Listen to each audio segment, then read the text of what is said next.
नमस्कार दोस्तों। आज मैं आपके समक्ष एक कहानी कहने जा रहा हूँ।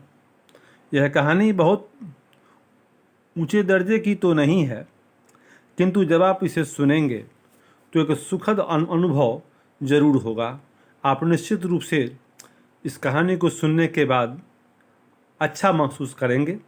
तो मुझे उम्मीद है कि आप अपना समय इसको सुनने में लगाएंगे। कहानी को स्टार्ट करते हैं। ये कहानी है, टाइटल इसका दो साधु और एक किसान। दो साधु, सेंट सन्यासी और एक किसान। दो साधु और एक किसान।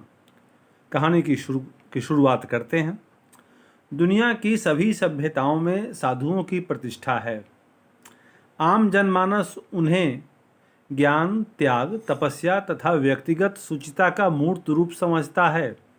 संसार ने एक से एक साधुओं को देखा है तथा उनके ज्ञान की रोशनी में अपने जीवन के अंधेरे को दूर कर उन ऊंचाइयों को छुआ है जहां से उसे जीवन एक खुशनुमा अनुभव मालूम पड़ता है।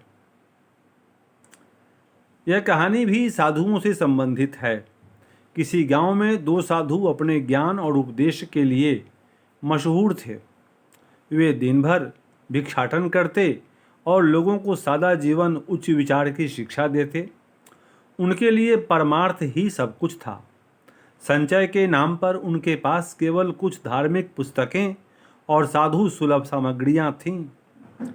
एक दिन भिक्षाटन करते करते वे दोनों इतनी दूर चले गए कि वक्त का ख्याल ही न रहा।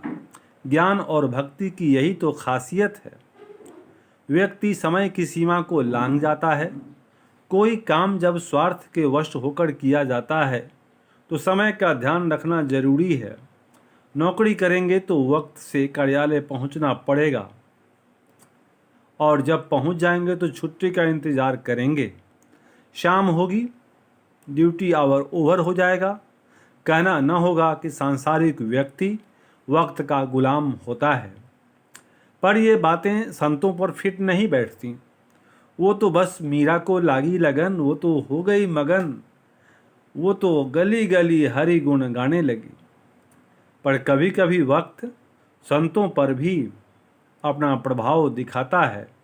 हुआ यूं कि शाम हो गई और डेरा बहुत दूर था। तेजी से अगर चलते तब भी वक्त से पहुंच न पाते। उन्होंने सोचा कि क्यों न किसी सज्जन के द्वार पर चला जाए जहां रात गुजारी जा सके।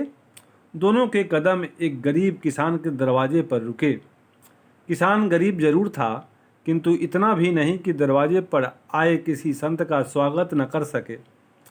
उसको प्रभु ने इतना दिया था जिसमें उसके कुटुंब भी समाते थे और कोई साधु भी भूखा नहीं जाता था।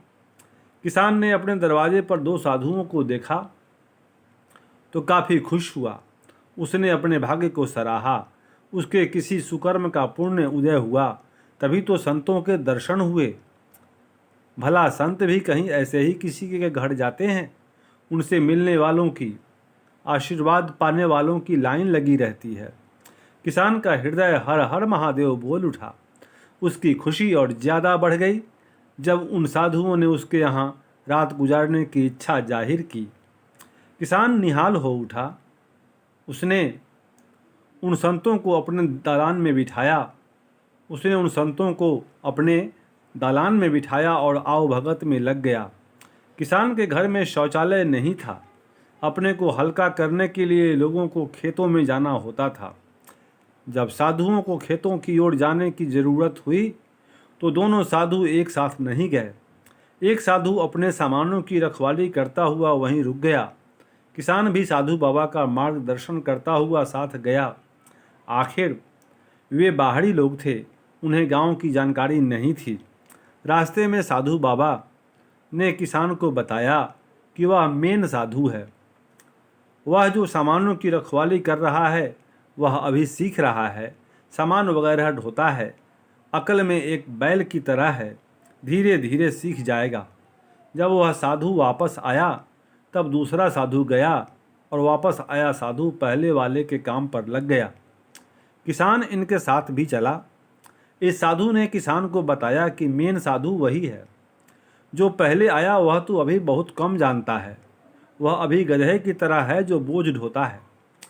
रात में पूजा पाठ करने के बाद संत द्वय भोजन को प्रस्तुत हुए, पर उन्हें यह देखकर घोर आश्चर्य हुआ कि किसान ने एक की थाली में भूसा और एक की थाली में घास परोसा।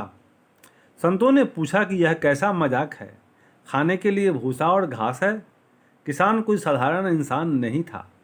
उसने संतों को बताया कि पहले तो उसे लगा था कि उसके दरवाजे पर दो संत आए हैं जो परम ज्ञानी हैं, किंतु उन्हीं से उसे यह मालूम पड़ा कि उनमें से एक बैल और दूसरा गधा है।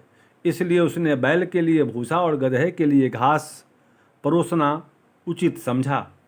संतों ने किसान के पैर पकड़ लिए। वे समझ गए कि पीठ पीछे किसी को नीचा दिखाकर, किसी को गधा बैल बनाकर आप संत नहीं बन सकते। तो मुझे लगता है कहानी आपको अच्छी लगी तो प्लीज़ कमेंट करेंगे, लाइक करेंगे, शेयर करेंगे, सब्सक्राइब करेंगे। आपने इसको सुना, इसके लिए आपको धन्यवाद। आपका दिन मंगलमय।